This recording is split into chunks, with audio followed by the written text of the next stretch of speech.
So let's get started with John. Here, I'll give you the clicker. We're going to run through all of these projects in about 3 to 5 minutes to kind of recap the award winners, and then we'll open it up for questions at the end. Take it away. All right, so this is an unbuilt project that we did for CML, for Columbus Metropolitan Library. It was an interview. We submitted as unbuilt because this project will eventually get designed, but when we did the competition, we weren't necessarily sure of how the budget was going to shake out and how all that stuff was going to go. So we kind of went all out and designed something, kind of all in, sort of, so to speak. Let's see here. You may have to point over here. Sorry. Okay, so this is over in kind of Poindexter Village, just over on the east side. That is the OSU Tower, if you guys are familiar with that. It's a round tower that was built, I think, 60s era. Around then it was concrete slab sort of building. East High School is kind of on the other back behind us, on the other side of us.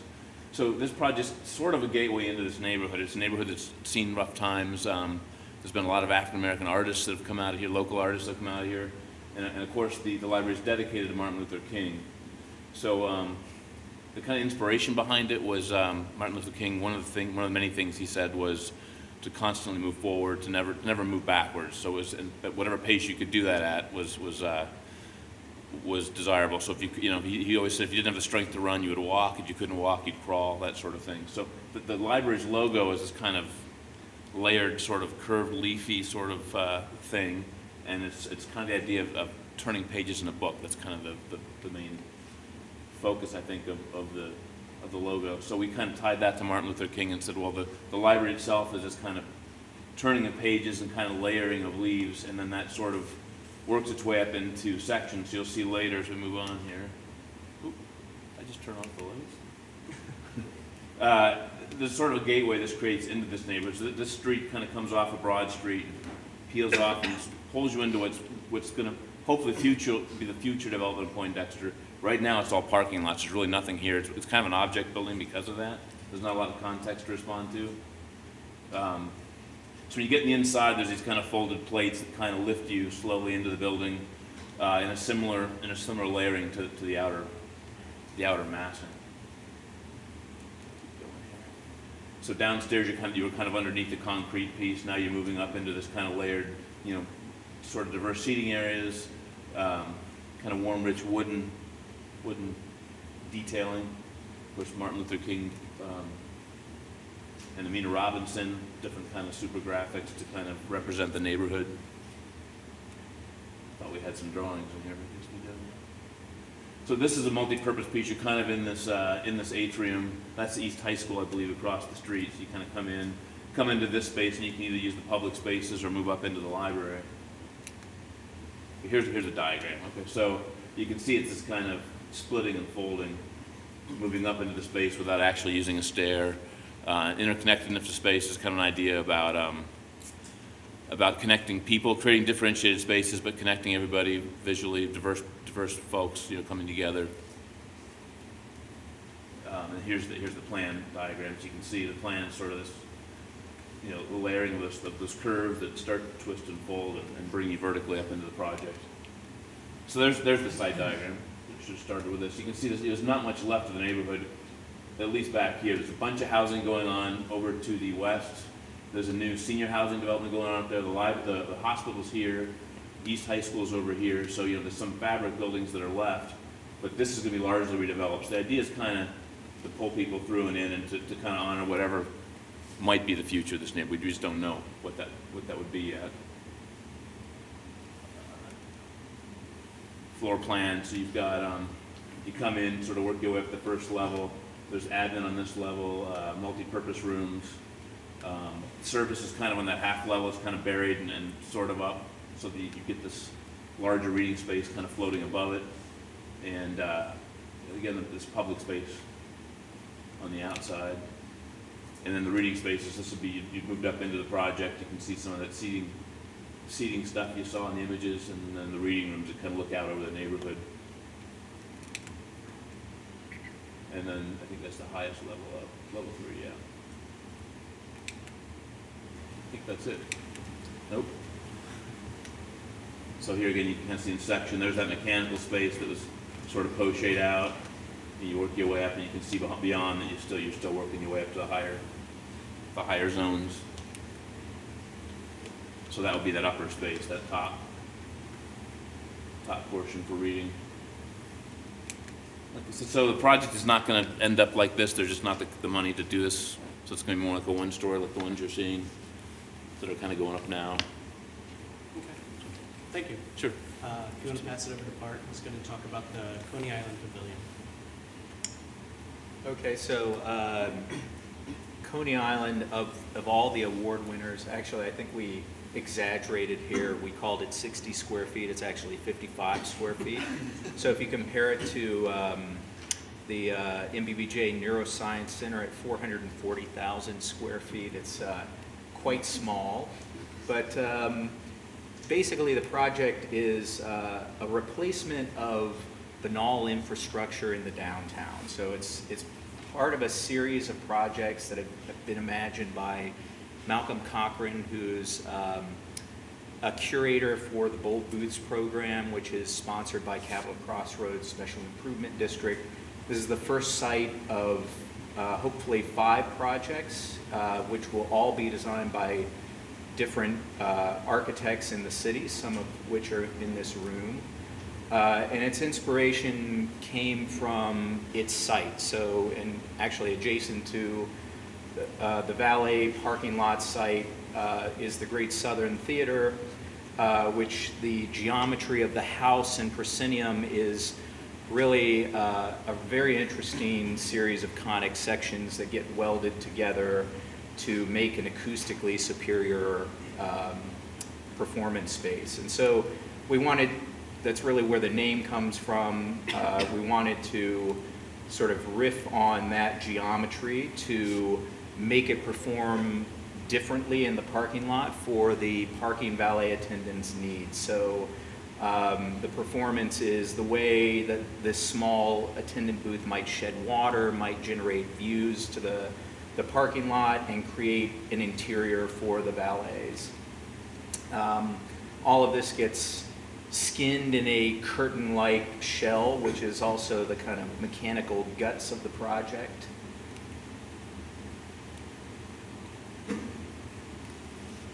And I think the most interesting thing of the project, at least for us, was the relationship between conventional and digital fabrication techniques. So the interior / exterior is a 15-foot high digitally milled EPS form that's been hard-coated and fireproofed, which was pre-manufactured at Global Foam in Dayton. And then we worked with MCR Services here in Columbus to do all of the conventional fabrication, the shell, the site work, all of that. So this is a view at night from the entry. This is the back side, so that's that scoop that drains rainwater into a micro rain garden.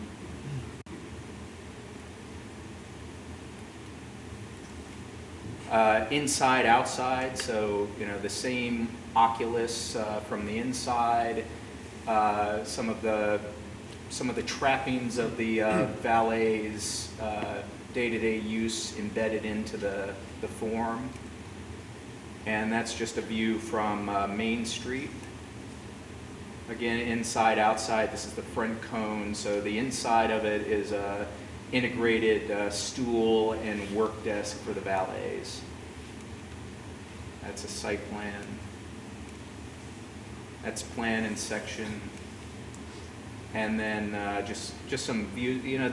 The intent is that these microstructures really make us think about banal pieces of urban infrastructure in new ways and might generate new ways of using these kinds of spaces.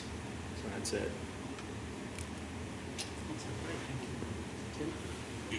So this project, the market is Italian Village.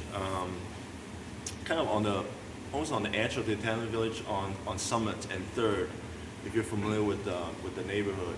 But Summit is a very kind of high traffic, very vehicular, heavy route. Actually, I think it's Route 23, and 3rd is kind of like a side street. So that's a typical corner site. The building is actually a renovation of an old building. It's a corner convenience store. So you can see the upper corner of what it looks like before. It was one of those buildings that was probably built in the 40s and 50s, and it has been abandoned for almost a year before we started the project. And it was pretty gloomy before, and so one of the things that we want to do is really to activate that corner. So so very quickly, obviously we feel like the door should be in the same spot, but then the window needs to be a lot bigger. So we enlarged the windows, and we kind of actually reorganized the structure a little bit to allow those windows to be completely open with the bifold windows. And then on the 3rd Street side, we have enough space that we can actually create a patio for outdoor seatings, which again, the whole idea is really to try to activate the site. And this picture is a little dark, but there's a chicken, a hen actually on top of the building that we actually commissioned a local artist to create that. It's pretty big, you know. If you actually look at it, it's about 4 feet high, and it adds a lot of energy to that corner. So the interior is actually very, very simple. It's almost dumb, but basically because the space is so small, we want to maximize, you know, the interior space as much as possible. So we push all the kind of the back of the house program, you know, bathroom, the kitchen, the prep area at the back of the building, and then push all the shelving and the refrigerator display case to the perimeter of the building, and then created an islands that in the middle that accommodate all the stuff that you need to get. You know, you have the espresso bar, you have the cashier, you have the bakery case, you have the growlers on the other side, and then leave as much room as possible for people. And also there's actually a very low beam in the middle of the space. You can see cutting across in the middle, and that's a really low ceiling. So we also have the island kind of make it so that most of the space that the customer is going to be using would be a taller space. So this is the inside. So you can see the island in the middle, and then the beam in the middle, and then one of the things about the interior space is the barrel-vault ceiling. So again, the building is very challenging in the sense that it was built at a time that they don't really care about the ceiling height. So it was a very low ceiling, and the structure of the roof has this double fault roof structure, and so we feel like that's the only way that we can actually expand the ceiling is to follow that curve. But because we push the shelving and the display inward, so we have to create a double layers of the roof. So if you look at the section, so this is kind of a exploded diagram to see the roof and then the ceilings and then the island in the middle. But then I want to get to that. This is the side patio space, and then a little detail to show kind of different materials on the outside. But this is a diagram that I was trying to talk about is the existing roof structure, and then we have a smaller barrel-vault ceiling to accommodate that, and then we can hide a lot of the mechanical stuff as a result of that also. Let's see. So that's kind of the result of that with that, and then we obviously, you know, use the lighting to highlight that, and then the material palettes is actually very similar to the outside. So the outside we have the stained cedar siding, and we feel like, and on the outside we have it stained, and then when you come into the inside, we feel like we want to create a warm environment. So we use this clear coated cedar for all the ceiling and also the side of the counter. And then there's a custom concrete countertop detail on the other side. All the shelving's also custom designed, so this is showing, you know, a way to show the bottle. And again, that's showing the detail for the bifold window counter, that you can sit at the window and you can look out in the summers. At the very end of the space, we have a kind of a deli counter and a wood fire pizza station, and then we kind of clad the back wall with a marble tile. And this is showing the espresso bar in the front. The concrete countertop, we kind of turn it vertically to become the bump out of the screen for the espresso machine. That's a close-up of the awning and the chicken. And that's the last one, showing the view on the west side facing Summer Street. So that's that. Thank you. What's the next one? Jonathan is going to talk about the Whitehall Bridge.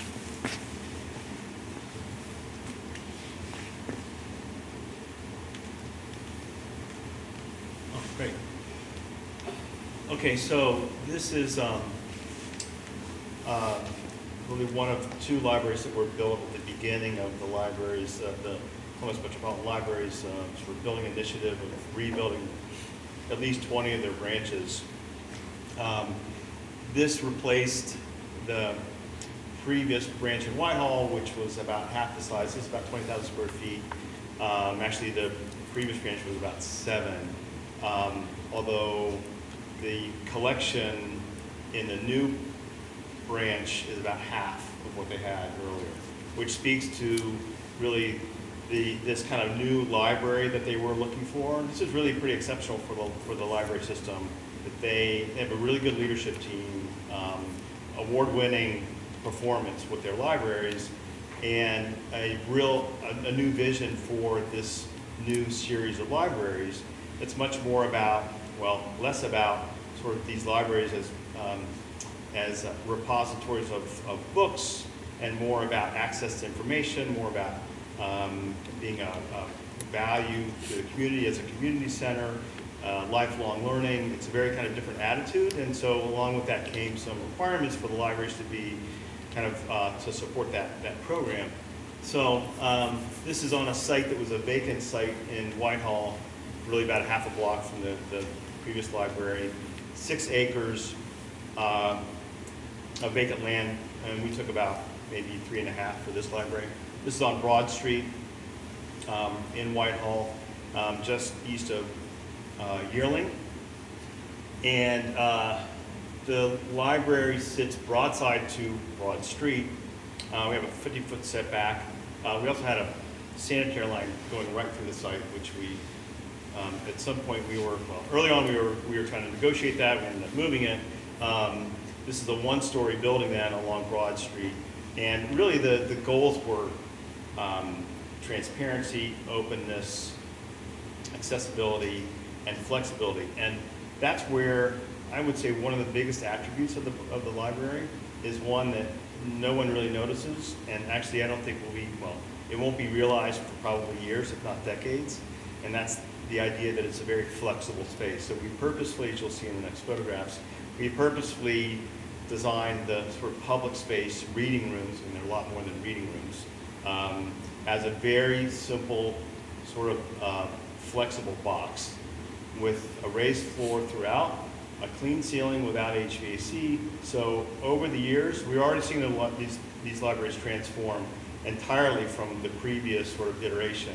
We don't know what the next kind of library is we're going to be needing in the next 10 years or 20 years, but the idea is that this space would accommodate whatever that is, whether it's technology or new activities, that sort of thing. So the library has a front entry. Where's the point on this? It's in the middle of the black button. Okay, so you're looking for Broad Street. We have a front entry on Broad Street. We have a rear entry, which is actually the main entry. opposite, so this connects them. This is a sort of a terracotta proscenium here on Broad Street, metal panels and glass. That's pretty much the exterior. And the other library, the other entry is opposite. That's part of the site plan. That's the building right here. There's Broad Street in Yearling. So this is the undeveloped portion of the site. Access from kind of the rear neighborhood, access right here, access from Broad Street as well. So that's what I'm talking about. This space here, which really houses, mostly over here, this children's area, homework help adjacent. And over here is really the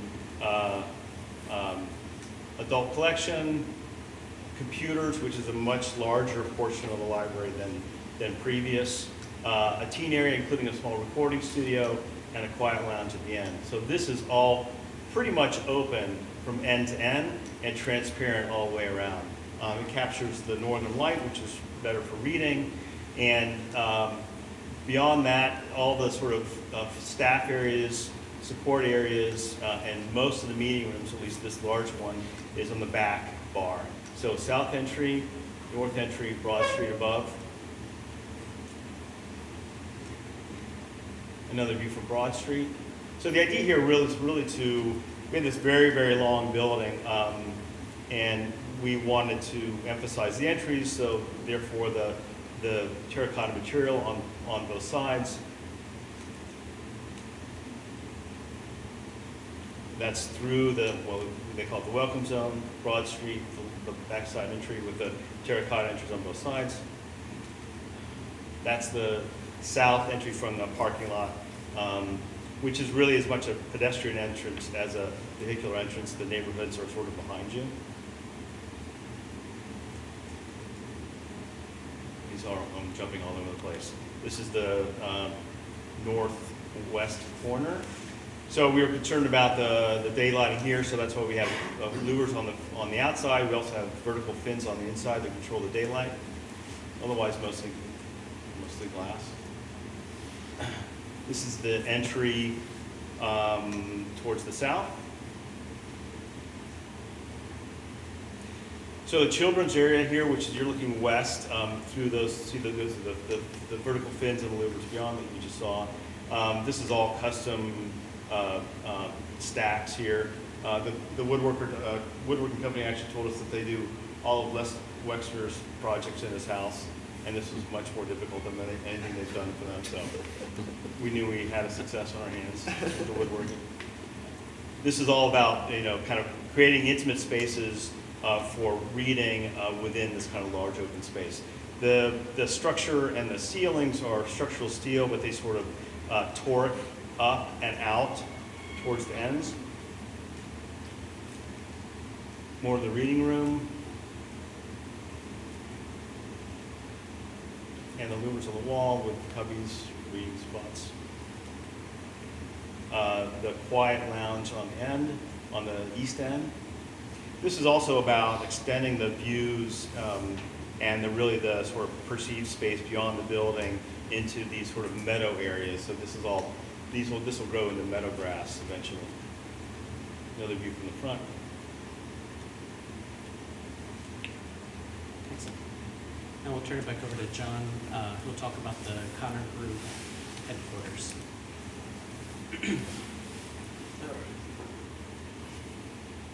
So this is a corporate office headquarters near Dayton. There's it's a CEO, it's a owner-run kind of it's not a publicly owned company. So the owner has most to say and what to do, and he's in a suburban area. It wasn't a suburban area, kind of up on the outer belt of Dayton, and wanted to move down to the airport. He's an aviation enthusiast. He has his own stunt plane. He's got a Learjet and some other things. He's a kind of a big real estate magnet kind of guy. He does rehabbing apartments and flipping apartments and stuff like that. So he's deals with a lot of cash, has a lot of money, and really wanted to make a splash with his headquarters. So he wanted to be at the Miamisburg Airport. They've got a pretty good sized runway there, and they have jets there, and he already had his own hangar there. So he wanted to build this. He found a corner site that's near a lot of new development. There's a lot of new suburban development going up off of, I think it's Austin Boulevard is the name of the interchange. It's when you're heading towards 71. And you can see this kind of up on the hill from the freeway, and the airport's right behind it. And his eventual plan is to build a similar piece that's right behind this, right behind the parking lot, that he has, he's going to have his own jets that just pull right out onto the taxiway, and he can go right onto the runway. So that's, the inspiration for this is really about flight and movement. It started with, you'll see it in the plan, we kind of took the idea of a double-loaded corridor and literally just wrapped it around itself to create a courtyard. He really wanted to create a building that was all about collaboration for the folks that he's got there. And he has a financial subsidiary and some people that really wants talking to each other all the time. So everybody has glass inside this atrium. You'll see there's a piece of Pilkington point-supported glass in the middle that looks into this atrium, and you'll see in a later shot. There's glass all the way around, so people can really kind of see each other and get to each other's offices really quickly. And then because of this kind of movement around the outside, a lot of the surface is tip and torque, and we struggled in BIM and how to technically pull that off. And we kind of decided to kind of attenuate the facades and triangulate them to take up the torque and make it a clean buildable geometry. And so we used stainless steel to kind of simultaneously reflect the ground and the sky and make it feel sort of like you're stretching metal over an airplane wing, kind of sort of a metaphor for that. And as it pulls around the outside, that sort of leaning and torquing is generated from the movement, which is taken up by these triangulated surfaces. We're also interested in how do you reinterpret kind of a traditional office strip window. How do you do that a little differently, maybe? Some diagrams of things we explored with him. We ended up being sort of in this area, so it starts off as kind of a traditional diagram of a donut scheme, and then slicing it, and then sort of torquing it, wrapping it. This is the site plan. So north is up. The freeway, 75 is over here, so there's a bunch of kind of suburban office buildings going up here. The main runway is here for Miamisburg Airport. This is the taxiway, so there's a whole series of hangars here. His hangar's eventually going to go there, and that's the building. So the building kind of uncoils and wraps, and that big picture glass window, faces everybody that's driving up from the freeway. It also sits in a pool of water, so it's kind of reflects the water, reflects the building at night, so it kind of feels like the building endlessly keeps folding down into it folds down into the landscape. And the landscape folds up to a lot of concrete supported berms that kind of start to build some of the momentum and some of the uplift into the building. Here's the floor plan, so you can kind of see that this is sort of the general wrap up to our big piece. Water around it, water surrounding it, so you kind of cross over as a point of entry. You're sort of crossing over a threshold through this water to get into the main atrium, which is here. And it's 2 stories, so there's a wooden kind of bamboo texture in this atrium that folds up onto these stairs that you can get up and sit on these things and look out over the whole atrium. It's the open door, so there's the stairs again. There's a conference room up here. There's all kinds of new technology we used, and some of it's new, some of it's old. There's a lot of liquid crystal glass that instantly goes opaque when you want privacy and don't. But the thing that was more interesting to me was we have this new it's called View Glass. I don't know if you guys have heard of it. It's a glass that dynamically darkens itself based on from feedback from the environment. So it helps with all this glass we have in here. It helps be more green and be friendlier on the energy bills. So there's a giant skylight, atrium skylight that's made entirely of that stuff. He didn't do LEED. He wasn't interested in paying for LEED, but we tried to make the building as green as we could, regardless. So building section, that's the atrium. There's a small basement in here that's kind of mechanical and some training rooms and stuff like that. So here you can see the pool of water. That's the main picture window, big conference room up there, and you come in, enter through there. And you can see here, so we're interested in, how does this thing pick up the sun in different conditions of the day, and you can see obviously all the different colors from the sun, the sky, and different landscape conditions being reflected. We had little slots we cut into at night. It lights up. We have little lights in here that he's really interested. He kept giving us Las Vegas references to try and figure out how to pull things into the building. So we had to constantly deal with how do we pull, kind of showmanship and lighting and fun stuff into the project. Here's looking out into the, looking out from the point supported glass or the main atrium. This is over the main entry. So here's all that bamboo wood that rolls up onto this, kind of theater seating, collaboration sort of area. And there's a big conference room up there. This is the view glass. So all that darkens as the day goes on. It can darken up to 70%, I think, and almost totally cut the solar gain, but not totally cut the light out. But you can see outside, there's not much to respond to contextually. It's very rambling, kind of suburban. So it's very much an object building because of that. So here's all the offices. They're all glass. Just the glass kind of reiterates itself on the inside, and everybody can kind of look across and easily see each other and communicate. Some interesting, quirky things. He ordered a bunch of there's a group in California that designs airplane wing conference tables from real, I think, the B-1 bombers, I think. Something like that. So these guys take them and custom cut them and bring them in. I think it's 3 of them. And then a night shot, so you can see the inside gets painted so that there's kind of a core and shell sort of idea about color on the inside and lighting, and then there's these little highlights of blue lights that show up at night and kind of show up in the pond. I think that's it. Goes back to Jonathan Barnes. He's going to talk about Battery B. Okay. All right, I'll keep this short because I know we're running out of time on these things. So this is a infill housing project in Italian Village, 6th Street and 2nd Avenue. It's a vacant lot. It's really kind of adjacent to all the Jeffrey mining development that's happening there, just north of a lot of the construction you're seeing now. These are 56 apartments,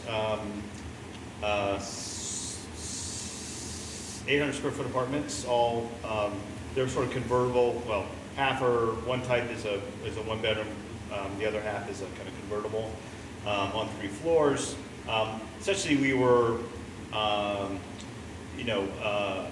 trying to bring back a street edge and make some reference to the industrial heritage of the Jeffrey Mining Company, which occupied this site with a large manufacturing building years ago, obviously with a sawtooth.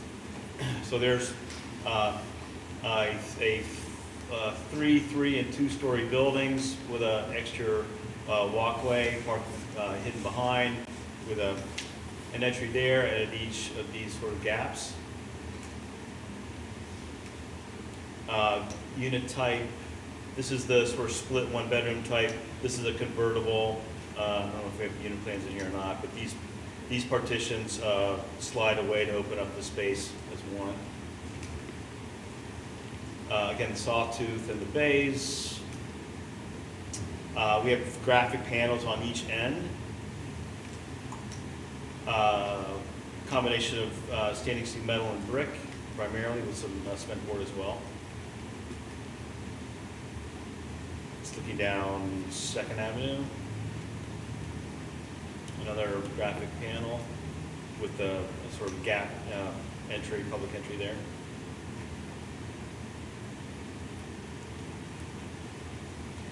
And on the back side, it's really kind of a different aesthetic, industrial in a different kind of way, with the metal railings and exterior stairs, that sort of thing, and the color panels on the back side of the units. This is a typical unit. This is a split 1-bedroom here with a polycarbonate panel on there, and the convertible 1-bedroom with these polycarbonate panels that slide away to open up the space, the single space. That's the back side with the exterior walkways, and that's somebody else's project. The last project is the Ohio Health Neuroscience Center by Ryan. I'll be quick too. So project's on 315. This is the view you see of it when you're going by on the freeway. It's a big team, big project, like Bart said, almost 500,000 square feet. A big part of the effort was developing a character for the exterior that was going to resonate with a very consistently developed Riverside campus that had the the glass and the white brick and was very boxy. And so a big challenge for us was whatever we did needed to look different than that, needed to be iconic and of the future, but needed to resonate with it and tie into it well so that it didn't stand out too much or overshadow it. And finding the balance between those two things was a major effort for the design team. Here looking at the tower, and then you're underneath the new canopy that ties into the main entry here, which is the existing main entry underneath existing building. The canopy is a great story. A canopy for a hospital is always a really big deal. It's got to cover quite a bit of span and covering a lane and a half of traffic here. We work on them on every hospital we do, and they always get really thick, no matter how much precision you put into the engineering or tapering the beams. And so coming up with a system here that's just a single precast blade where the structure is integrated and there is no cladding on that was a real breakthrough for the team. It's something that I'm really proud of. And I really love the elegance and lightness of that it creates at the entry, rather than something that feels like a cave and really heavy. Here you see that canopy from above, the drop-off circle at the new main entry, the landscape. Here's a cutaway drawing that gives an understanding of the project more volumetrically. Most people are very surprised to find out that it contains a courtyard, but the bed tower massing requires that. Every patient room needs a window, so you've got to figure out a way to go from this very thick base that has neuroscience operating rooms in it to something more thin that's going to get light into every room, just like hotel massing. And so the courtyard approach is what we took on based on the constraints of this particular site. Courtyard's kind of a worst case scenario for a lot of hospitals. You think generally that the rooms here that are facing that courtyard are going to be compromised. And what we worked really hard to do was to develop a courtyard that was going to make the experience of being on the interior rooms just as good as the experience you would get on the outside. These outside rooms have views of downtown and the stadium and Ohio State. And what's interesting is that through the development of this particular wall type and the green roof down here, you can ask the staff, the patients and the staff really do prefer the interior rooms. There's something super serene and calming about them. So I think we were able to turn that liability on its head and turn it into an asset, which is something I'm really proud of the team for. There's a rain garden that wraps around the base of the building, so water's coming down off of the roof and the green roof on the inside of the courtyard, and then out into these concrete weirs into this rain garden. So it comes down through the piers, spills out right here, and then a weir, and then rain garden. See another detail shot of the way that works. And then the lobby space itself, low floor-to-floor heights that we had to tie into in the existing building. So we really only had an opportunity to do a higher space right at the perimeter of this. We were able to cut away the second floor just enough to get a little bit of extra headroom here, try to pull more light deep into this lobby space. And then another shot of the lobby. What's, I think, significant is that in the existing hospital, you had public and staff traffic all walking along one interior corridor, which you always try to avoid in a healthcare setting. And not only does this project make a pleasant space for these lobby areas, but it also pulls that traffic apart and actually improves the flow and circulation of the entire hospital. So that's what you get in these two diagrams. Here things were consolidated, and here's the new public space that's separated from that interior and back of house corridor, which again makes a big difference on the whole campus at a scale much larger than a single addition. Here's the way that public corridor feels, and then a couple of shots of the interior. More interior spaces now going up into the bed floor, single-handed private patient rooms, a lot of work that's gone into this geometry that's an extension of other healthcare projects that we've done, the building of a thesis, a really high-performing room. Important in this project is the visualization from this caregiver through two glass doors back to this patient, and then that patient's connection to landscape and daylight and nature beyond.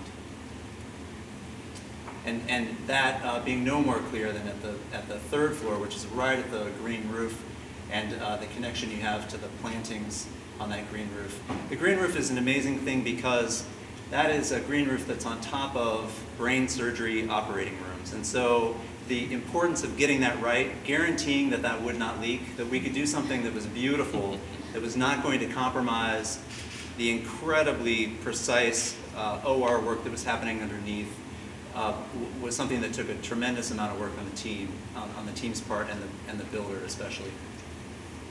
And then the precast wall on the inside of the courtyard, again, 2 of those faces are patient rooms. The other 2 faces of the courtyard are staff support and basically circulation corridors that required a lot less fenestration. So something was developed here that could minimize the glass. That way the patients don't feel like they're being looked at. And we created this wall that had the precast texture. It's really nice to see the light change on this wall during the day, and then looking down at that wall and into the courtyard below. The modeling was a really important part of the project. With BIM models being so advanced now, there's a question about whether or not physical models need to play any role, and if so, what role they would play in this project. The team did a great job of reinvigorating the physical modeling effort and basing almost all of the design presentations on these physical models, the array that you see here at multiple scales, and especially this big one. The model was an amazing psychological help for the client. We talk about how with a project this big and clients who have never worked at something this scale, they can view the bigness of the project with a sense of apprehension. But bringing in a model really helped them get their head around it.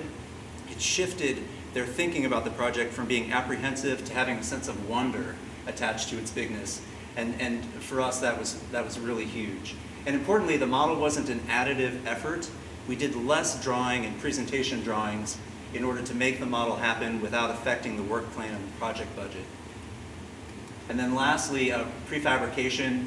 Again, this is an extension of some of the things we've been developing on other healthcare projects where major multi-trade systems of the interior, in this case the demising walls between patient rooms, or the mechanical racks that are above a patient corridor, were built off-site in a warehouse about 15 miles away from the site. Those were then trucked to the site and flown up and installed. With this shot in particular, we always talk about how clean that work site is. And that really is a function of the fact that these things weren't built here, but were then built off-site and brought in. You just spend a lot less time looking for stuff when you have a work site that's actually that clean. It's safer. The workers who are in the shop have a better environment to work in, and the workers who are here on site have a better environment as well. So that's the last of them. Great. Thanks, everyone.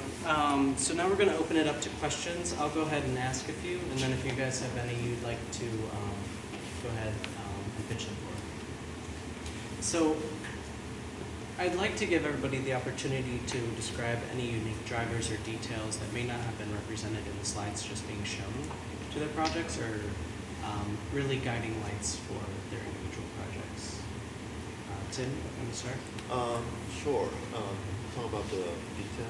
Yeah, details or something unique to this project that really may not be known as an entry. Right.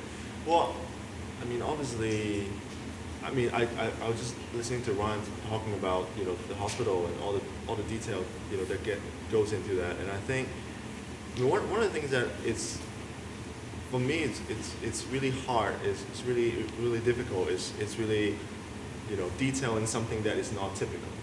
When you are trying to look at, you want to design something that is more than just a drywall with a vinyl base. It takes a lot of efforts to really figure out how to detail those things. And I think in our projects, I would say there are some detail that we didn't really know that we need to do until we get a call from the contractor and say, hey, how do we actually do this thing?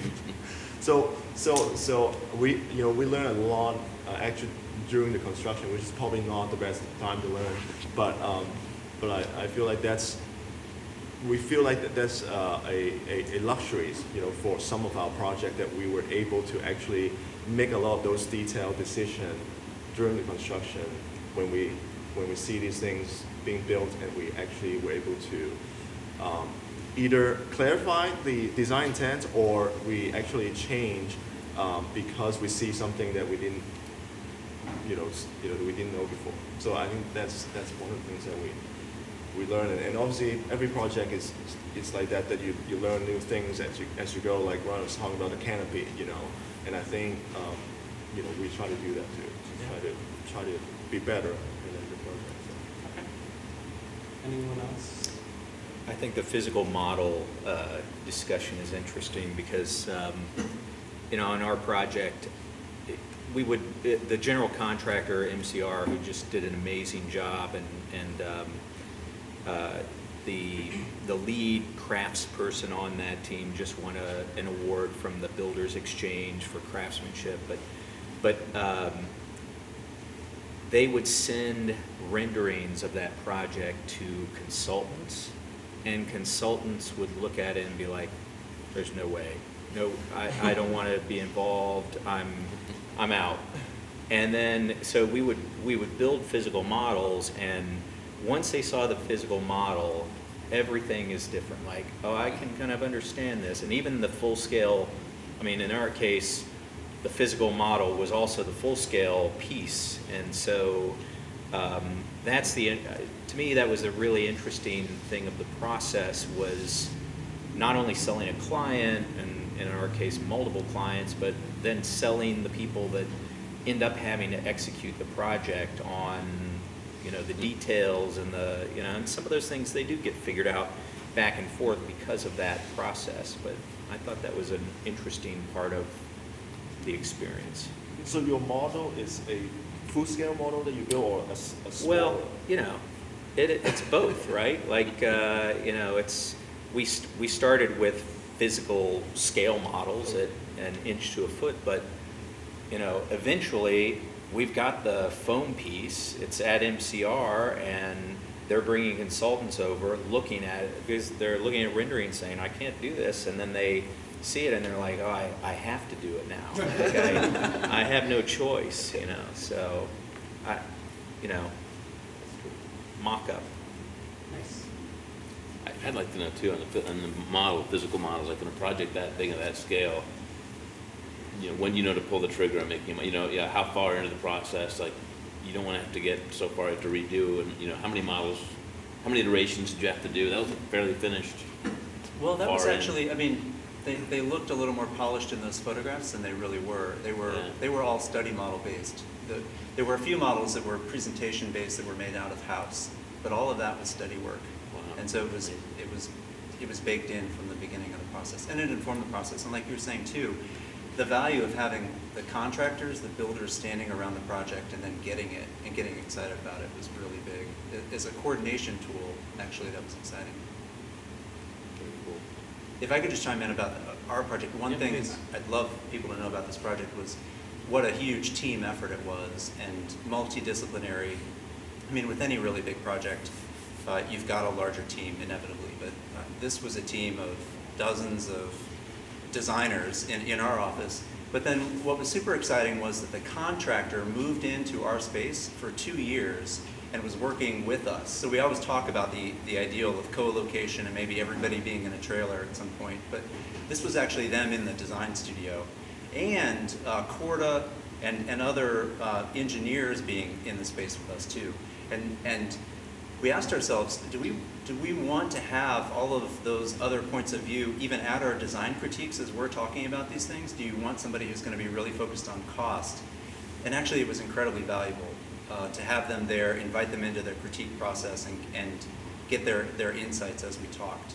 So it was terrific to have everybody in one space at the same time. That's great. And I guess to that point, do the rest of you have any insights on how the team diversity may have influenced your design or may enhanced it or initiated any sort of conversations that made it better? I know that some of yours are very small firms and small projects, but your project... Yeah, I would say we definitely get good input, like Ryan's saying, from our team members, from our engineers. Like on the Connor project, it was pretty complex structurally for us. Trying to figure out how those pieces fold. It's it's sort of like a rain screen. You're building an interior wall and then trying to frame up an exterior skin for stainless steel, and that took a lot of coordination ideas and input from everybody, from MEP, from structural. Yeah, I mean, and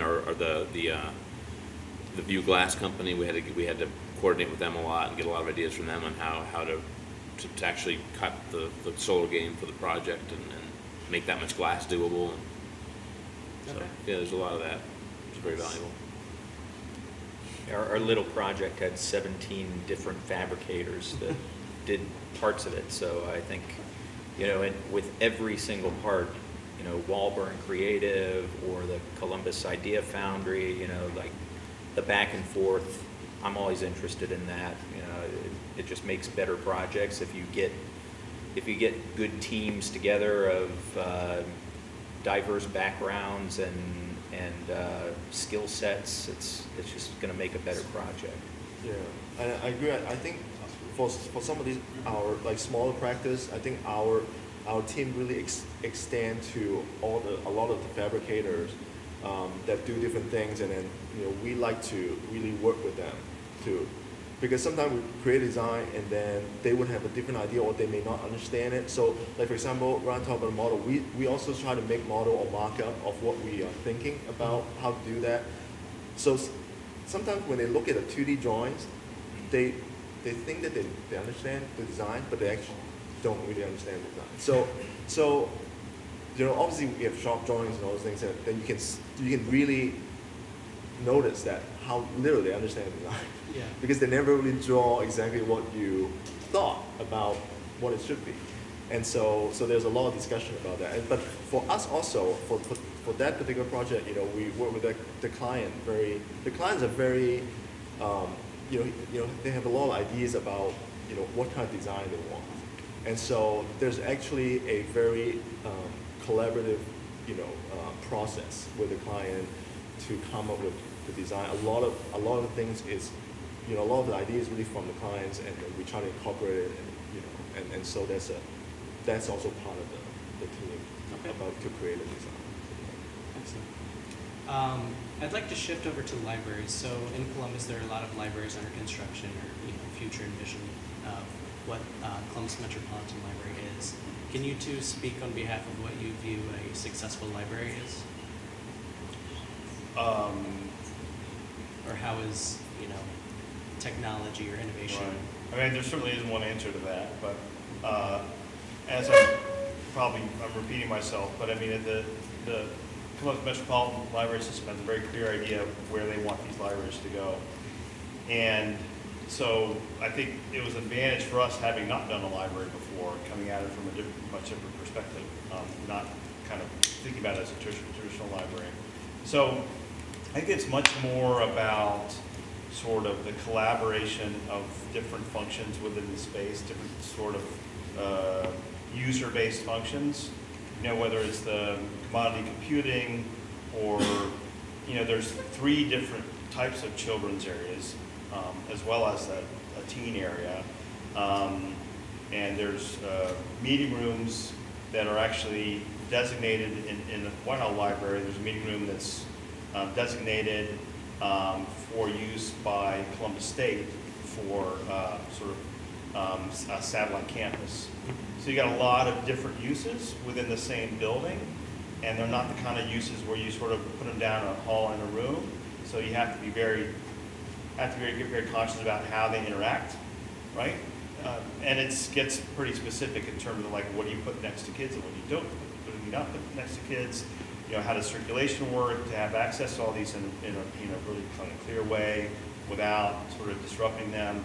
The homework help, that's a sort of a different animal that needs to be near the sort of children's area, but it needs to be sort of off on its own. That's why that, you can remember from some of those photos, it's adjacent, but it's got a kind of glass wall, kind of a veil between it and the kids' area. So, I mean, I think it's really a matter of managing the disparate uses that are sort of part of these new libraries, and you see it elsewhere. If you look at sort of new library design all over the world, you see this happening, and they don't look like libraries. So it's about managing those functions within a sort of an open space, which is sort of again helps to manage the changes to those functions over time, I think. Excellent. And working on, so you mentioned that this is the first library that you've done. After working on this library, has that influenced any of your other projects as far as the programming or space planning, or how those kind of get worked out? I suppose in a way, I mean, I think we see this, a number of ideas there are as part of a continuum of a number of ideas that we've been sort of developing. It's kind of interesting when you see things happen on more than one project. It's like, oh crap, I'm starting to repeat myself, right? It's like, it's not a matter of running out of ideas, it's a matter of seeing things in a certain way. So this is probably the, I don't know, probably third or fourth project where we've dealt with a condition not of our making, but a condition where you've got two opposing entrances to a building, sort of a public face, and a sort of a more sort of operational face of the building, right, with opposing entrances, sort of different functions, but they're sort of equal in some way. I mean, we've done that on some large projects a number of times, and here it came again, and with the library, exact same condition. It's not that atypical. I mean, in a community like Columbus, you can find a lot of conditions where you've got you've got an entry on the street and you've got a parking in the back of a building. I mean, that's not atypical. So you see that sort of that condition dealt with in a lot of different ways. But we've seen this happen in really kind of very specific ways, whether it's the College of Public Health at OSU, or this library, or even the Battery B apartment building had somewhat of a similar condition. So I don't know if that answers the question, but I think we see it as, the solutions that we found that we came to in the library are probably iterations of our thinking before, and that'll sort of inform similar situations moving ahead. Excellent. Would you like to talk?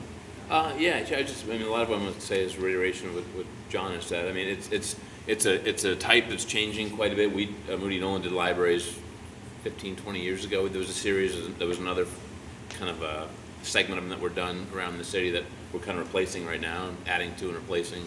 And a lot of the public spaces are going away. You're seeing the disappearance of the book, and the library doesn't want to say it's that, because the book is really what the library is all about. But they are archiving a lot of books. They're storing a lot of them.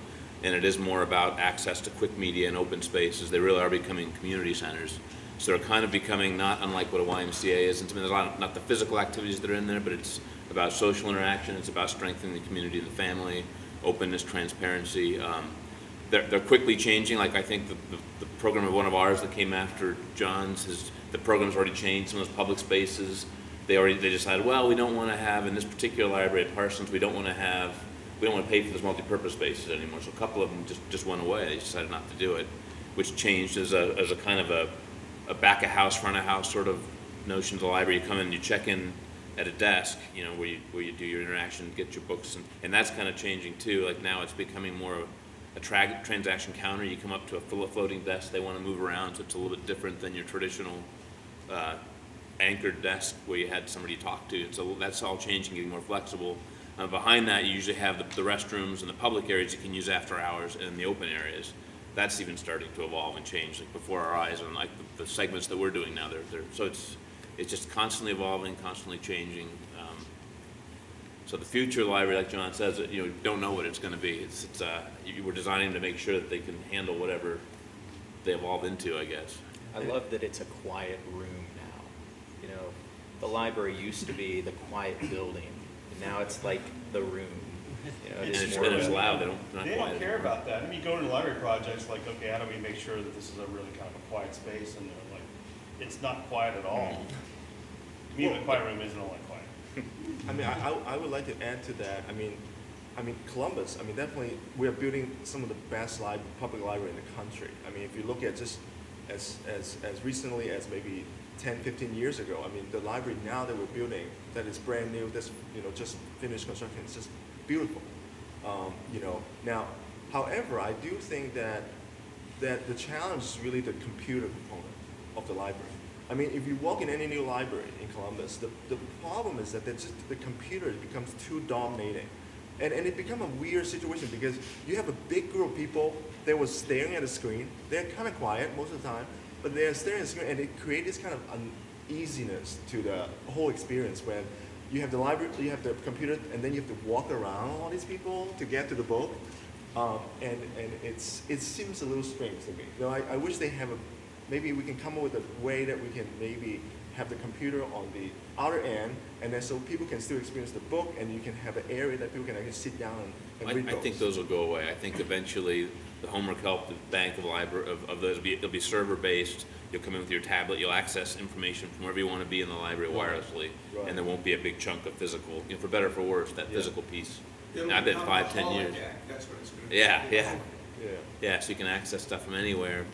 And the other thing is the children's section. I always feel like the children's section should actually spread out across the whole library, because as a parent, that's the only place you would spend your time. When you, like, if you go to the main library, the old main library, you know, it's like 4-story building, and but you are only gonna be at the children's section if you have kids. And you can't leave them. So I always thought, well, it would be nice if they actually spread it out so I can go to different places. You know, Yeah, they actually like to have them like in one I know. place, For so control, it's a right? protected area. I mean, there's a lot of, you know, concerns when you operate a facility like that, that's a public facility that's open pretty much all day, every day. I was sort of amazed. I mean, we had in our bathrooms, the drop ceiling tiles, we put clips on them so that you couldn't lift them up, so that people wouldn't go in the bathroom and have a drug trade as their second line of business. Lots of things that you're concerned about. I mean, in the Seattle library, for instance, they use the same kind of furniture that we did. It's a foam kind of kind of furniture that's coated, right? And while in Seattle, what they would do is they'd split the foam, they'd hide their hooch in the foam until they came back the next day. So there's lots of things you have to think about in a public space, you know, that you might not otherwise. But the computer thing I think is interesting. I mean, it's a fact. So you provide it because that's how people read, that's how they look for work, that's how they communicate. It's an absolute fact. I mean, in these libraries now, I mean, you're not going to find anybody roaming the stacks. Very, very few people do that. And the computers are a much larger percentage of just the floor area. But it will transform, because even now in the Whitehall, you can go in and check out an iPad, you know, for free. You can actually take it out with you.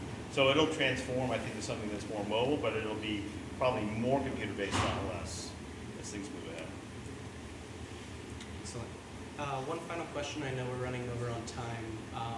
If there's anything you guys want to share about what you envision, you know, the future of Columbus or the buildings, or what excites you about how Columbus is tracking now, and maybe what you expect to see in the future as kind of a takeaway. Tim? Do I have to go first every time? Columbus, future. Future of Columbus. Well, we know that we're going to have a lot of new apartments that's, you know, being built at the moment. I mean, I'm very excited about, for example, the riverfront. A lot of the public space, parks. It's going to make a huge difference in our cities. And I you know, and obviously our library is amazing. So that's, you know, I think from that end, you know, it's great. And then, you know, obviously personally, you know, we do a lot of restaurant projects, and I know that, you know, the design, the level of design in restaurant is definitely getting better and higher, and because, you know, people just develop that sensibilities, and you kind of need that to compete in the marketplace. So I think in general, I think Columbus definitely is becoming more and more design conscious than, say, 10 years ago. Yeah. I agree. I think Columbus is getting cooler. It's getting oranger, as we can see and hear. Oranger, which is my favorite color, so I like that. But yeah, I mean, I think the cultural aspect of this city has really changed in the last 15 years. You know, that we're investing a lot more in public space, cultural aspects. You know, we have a major privately funded art gallery in the Short North now. I mean, that's an amazing sort of elevation, and I think some of the things that are happening along the riverfront and the Vets Memorial project that's going to be going on. Those are all good things for the city. Yeah, I'd agree with all that. I think part of what's contributed to the art scene and a lot of the cultural things is this kind of return to, it's kind of a double-edged sword. It's to the home, not the home 80, but the kind of craft and people getting back to small business and, you know, nothing's not mass produced in general. We do big buildings, so it's a little against what, I think that's helped quite a bit. I always hope we get public transport someday, which is probably a pipe dream, but it'd be really nice if we could finally get that and start getting to some of these, you know, getting to places without having to hop in the car.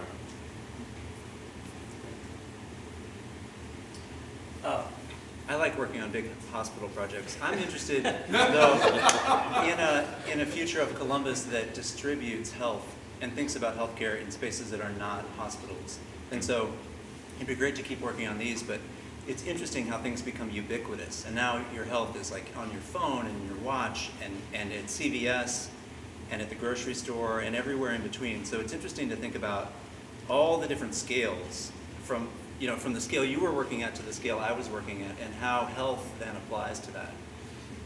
Even a library, I think, which was the idea that urban environments need to respond to issues of literacy. It's interesting to think about now, like public health, and so many people having chronic diseases and preventing that. Like that's a new urban kind of sensibility and need that might replace even issues of literacy. Like now that we've got that covered, how could a library begin to like address the health of these populations? So that's an interesting future. What was the question? Future of Columbus. Well, I would just say, I think what we'll see, my thought about that is, I think we'll see transformation of neighborhoods in ways that we still don't expect. If you think that you're seeing things change in neighborhoods that you never thought would change, I think there's going to be even more of that. And all the sort of like hand-wringing about, oh my God, are we building too many apartments again because they're going up everywhere? In fact, we're not building enough. And it's not like all of a sudden there's, you know, the population is soaring. It's the population is changing. The demographics are changing.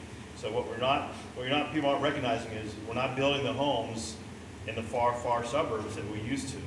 And because there's no demand for those. And all the people that were filling those homes for decades are looking for places to live, like here and East Franklinton and places like that. So it's a huge groundswell that I don't think a lot of people still appreciate. Between the fall of 13 to 14, that's the last time I looked, our vacancy rate went up for apartments, 4.3 to 4.5. We were not keeping up with demand. It might be improving, but we're still maybe barely keeping up. So the interesting thing is that, you know, these neighborhoods are the places where people want, these urban neighborhoods are places that people want to live, so they will continue to transform, and it'll keep moving, well, let's say in, and actually out, because we're already working on downtown, Short North, both sides, East Franklinton, and the next neighborhoods, they're going to keep going. Excellent. All right, well, to wrap up, I'd like to thank the center, as well as AIA and the Design Talks team. It's Tim Lai, Liza Poe, Seth Trans, and Carlos Lugo, and myself. And thank you for coming. We'll have more talks next year, and we'll post those shortly. Thanks.